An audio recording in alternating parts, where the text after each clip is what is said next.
মৎস্যজীবী তারা ট্রলার নিয়ে ভুল করে ঢুকে গিয়েছিল। আগে আমরা বুঝতে পারতাম না কোনো মৎস্যজীবী ঢুকে গেলে যে তারা আদৌ বেঁচে আছে কিনা, কোথায় আছে। এখন আমরা একটা কার্ড সিস্টেম করেছি, আমরা ট্র্যাকিং করতে পারি এবং আমরা ট্র্যাক করে দেখলাম তাদের বাংলাদেশে থানায় নিয়ে যাওয়া হয়েছে, ডিটেন করে রাখা হয়েছে, তারপর তাদের জেলে নিয়ে যাওয়া হলো। আমি হাউসে বলতে আমার কোনো দ্বিধা নেই, এটা আমাদের এতে আমি জানি না ইন্টারন্যাশনাল চুক্তি অলঙ্ঘন হয়েছে কিনা, কিন্তু আমি সেটা করতে চাই না। কিন্তু আমরা নিজেরা আইনজীবী দিয়েছি তাদের জন্য। ভারত সরকারকে বারবার ব্যাপার আমরা জানিয়েছি, কিন্তু আজও তারা মুক্তি পায়নি। আগে কিন্তু এটা হতো না। তার পরিবর্তে একটা ঘটনা বলি, বাংলাদেশের একটা জাহাজ এখানে এসে ক্যাপসাইজ হয়ে গেছে, বাংলাদেশের একটা ট্রলার। আমরা কিন্তু তাকে উদ্ধার করেছি, তাকে চিকিৎসা করেছি এবং তাকে কিন্তু আমরা তার মর্যাদা সহ তার পাসপোর্ট ছিল, অফিসিয়াল ডকুমেন্ট ছিল বলে আমরা ফিরিয়ে দিয়েছি। কিন্তু আজকে আমাদের অনেক বন্ধু বান্ধব, অনেক সতীর্থ, অনেক পূর্ব যার পূর্বেও এসেছিলেন, তাদের অনেক আত্মীয় স্বজনে ওখানে সম্পত্তি আছে, তাদের পরিবার আছে, তাদের পরিজন আছে, এরপরে তারা থাকে। কিন্তু ওখানে মেয়ের বিয়ে হয়েছে, ছেলের বিয়ে হয়েছে, তারা কিন্তু অফিসিয়াল পাসপোর্ট হোল্ডার।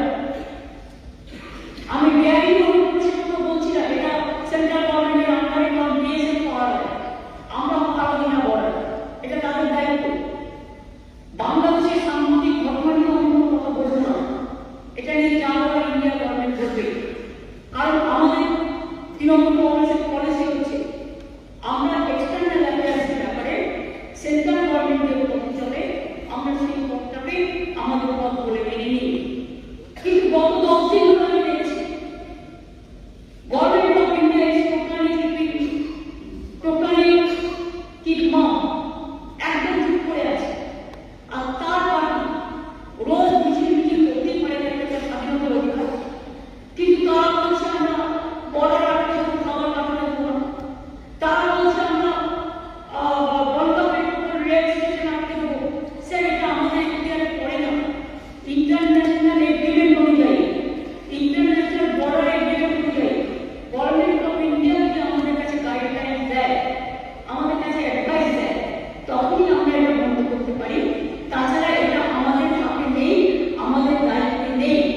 আমি একটা কথা পরিষ্কারভাবে বলতে চাই আজকে হাউস থেকে, আশা করি সবাই আমরা একমত, কোনো ধর্ম, কোনো বর্ণ, কোনো জাতি, সে যে দেশে যে প্রান্তরই হোক না কেন, যদি অত্যাচারিত হয় আমরা তার নিন্দা করি এবং আমরা মনে করি যে বাংলাদেশের একটা স্বাধীন রাষ্ট্র, তাদের সম্মান তাদের কাছে নিশ্চয়ই আছে, তারা ভালো থাক, সুস্থ থাক, তারা সুন্দর থাক, তাদের শান্তি ফিরে আসুক, নিশ্চয়ই আমরা চাই। কিন্তু সাথে সাথে আমাদের পরিবার পরিজনের উপরে যাতে কোনো অত্যাচার না হয়, এটা গভর্নমেন্ট অফ ইন্ডিয়ার কাছে আমরা হাউস থেকে আবেদন জানাচ্ছি। পার্লামেন্ট এখন চলছে, যে দয়া করে প্রাইম মিনিস্টার দরকার হলে যদি দেশের সাথে কথা বলুন, যদি প্রধানমন্ত্রী অসুবিধা থাকে কোনো ব্যাপারে, ডিপ্লোম্যাটিক ব্যাপারে, এক্সটার্নাল অ্যাফেয়ার্স কথা, এক্সটার্নাল অ্যাফেয়ার্স মিনিস্টার পার্লামেন্ট যখন চলছে, পার্লামেন্টের বিবৃতি দিয়ে দেশবাসীকে জানান যে তারা কি সিদ্ধান্ত গ্রহণ করেছে। আর আমার তৃতীয় সাজেশন, এইরকম যদি ঘটনা ঘটতে থাকে তাহলে আমাদের গভর্নমেন্টে আমরা নিশ্চয়ই ফিরিয়ে আনতে চাই, তার জন্য সরকার উদ্যোগ গ্রহণ করুন। সেটা ফিরে আসলে আমাদের কোনো খাওয়ার অসুবিধা হবে না, থাকার অসুবিধা হবে না।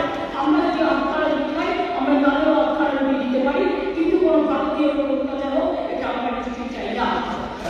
আমি নিজে এই ঘটনা ঘটার পর ইস্কনের মন্দিরের যিনি এখানে প্রধান আছেন তার সাথে বড় কথা বলেছি, এবং শুধু তাই নয়, আমি বাইরে এগুলো বলতে পারি না যে আমি বাংলাদেশের ভীষণ অ্যাটাক করবো, কারণ ভারতবর্ষ সরকার তাকে অ্যালাউ করেছে।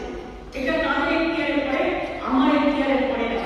কোনো জাতীয় পতাকাকে অসম্মান করা এটা আমাদের এখতিয়ারে, কারো এখতিয়ারে পড়ে না। সব দেশকে আমরা ভালোবাসি,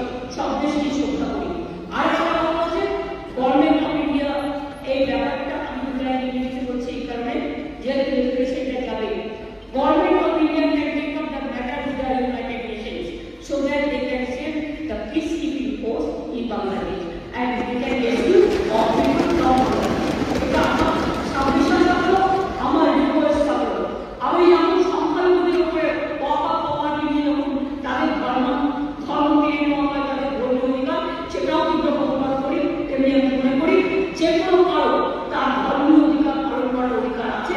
সেক্ষেত্রে আমি হিন্দু করে দাঁড়িয়ে দিলাম, বা কেউ মুসলিম করে দাঁড়িয়ে দিলাম, বা কেউ শিখ করে দাঁড়িয়ে দিলাম, বা কেউ খ্রিস্টান করে দাঁড়িয়ে দিলাম, এটাকে আমরা মেনে নিতে পারি না। আমরা সবাইকে ভালোবাসি, সব ধর্মকে ভালোবাসি, সব জাতিকে ভালোবাসি, সব ধর্মকে ভালোবাসি। মনে রাখবে এই পৃথিবী একটাই দেশ, আমাদের সবার রক্ত এক। দুই দেশের আমাদের স্পেশাল সেন্টিমেন্ট, আমাদের ভাষা এক, আমাদের সংস্কৃতি এক, আমাদের কথা এক।